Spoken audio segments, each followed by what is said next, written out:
बिस्मिल्लाहिर्रहमानिर्रहीम। अस्सलाम वालेकुम डियर स्टूडेंट्स, जैसा कि आपको मालूम है कि जनरल साइंस एंड एबिलिटी के हम 13 लेक्चर्स कर चुके हैं और आज का हमारा 14 लेक्चर है। अगर आपने वो 13 लेक्चर्स नहीं देखे तो आप डिस्क्रिप्शन में जाके मैंने उनके लिंक्स दे रखे हैं, आप वहाँ से जाके इजीली देख सकते हैं। तो आज का जो हमारा लेक्चर्स है वो भी बहुत ज़्यादा इंपॉर्टेंट है CSS के हवाले से, क्योंकि ये टॉपिक जो है ना 2019 के CSS के जनरल साइंस एबिलिटी के पेपर में रिपोर्ट हो चुका है और वो है विटामिन्स। अब देखो, जो चीज़ आपको मालूम होनी चाहिए, क्योंकि मेरा मकसद आपके कंसेप्ट को क्लियर करना है और सिंपलीफाई करना है चीज़ को, क्योंकि टीचर्स वही कहलाता है जो चीज़ को मुश्किल से आसान तरीन बना देता है।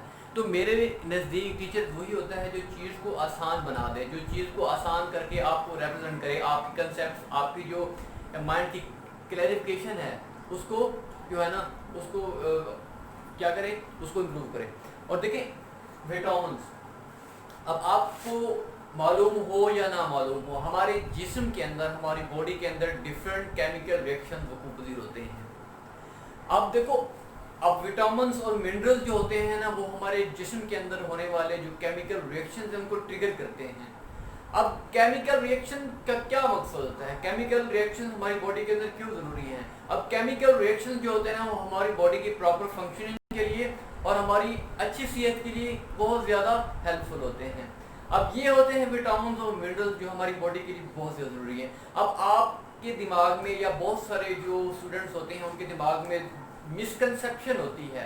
वो मिसकंसेप्शन ये है कि ये मिनरल्स और विटामिन्स होते हैं ना वो हमारे लिए एनर्जी प्रोवाइड करते हैं, हालांकि ऐसा बिल्कुल नहीं है। वो हमारे लिए एनर्जी प्रोवाइड नहीं करते, बल्कि वो हमारे रेगुलेट करते हैं हमारे मेटाबॉलिज्म को। किसको? हमारे मेटाबॉलिज्म को।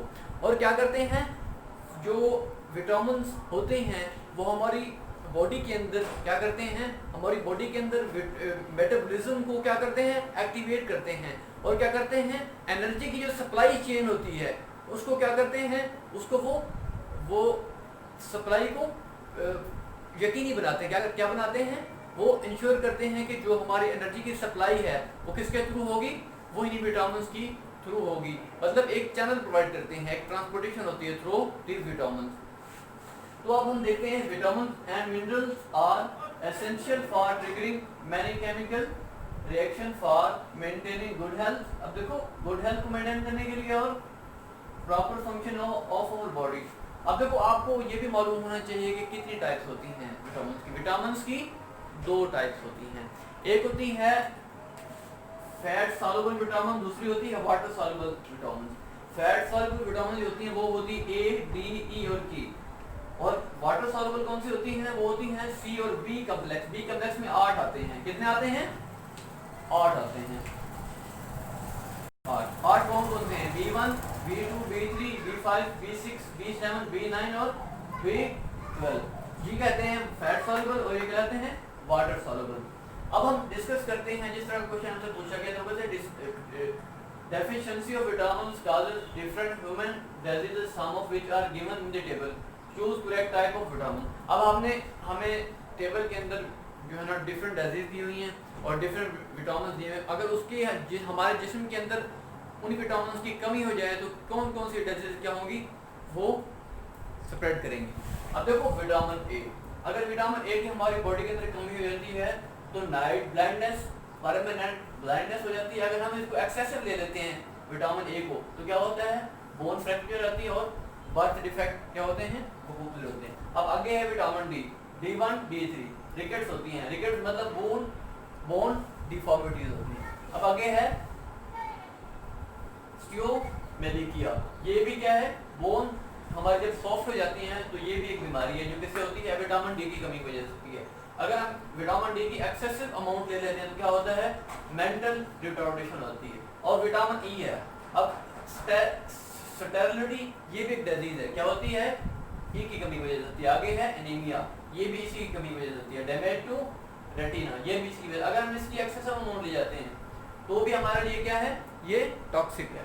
अब विटामिन के है, विटामिन के जो है अनकंट्रोल ब्लीडिंग हो जाती है अगर इसकी कमी हो जाए। हाई अमाउंट अगर ले लें तो ये हमारे जो इन्फेंट्स हैं, जो छोटे बच्चे हैं, उनके लिए ये क्या है, नुकसानदायक है, उनके लिए टॉक्सिक है। आगे है विटामिन सी, शक्कर भी एक बीमारी है, ये विटामिन सी की कमी वजह होती है। ये क्या है, breakdown of skin, blood vessel and teeth. हमारा जो स्किन है, ब्लड वेसल्स हैं और टीथ हैं वो किस क्या होते हैं, विटामिन सी की कमी की वजह से क्या होते हैं, वो हुकूक हो जाते हैं। स्कर्वी को क्या कहते हैं, स्कर्वी कहते हैं। अब है B1। B1 क्या होता है, बेरीबेरी, ये एक डिजीज है। वीकन हार्ट और नर्व, हमारे जो हार्ट है और नर्व है वो क्या होते हैं, वीक हो जाते हैं स्किन की वजह से। अब आगे है B7। अब डिप्रेशन और फटीग जो होती है वो विटामिन B7 की डेफिशिएंसी की वजह से होती है। तो फ्रेंड्स ये था हमारा आज का लेक्चर, जो बहुत शॉर्ट था।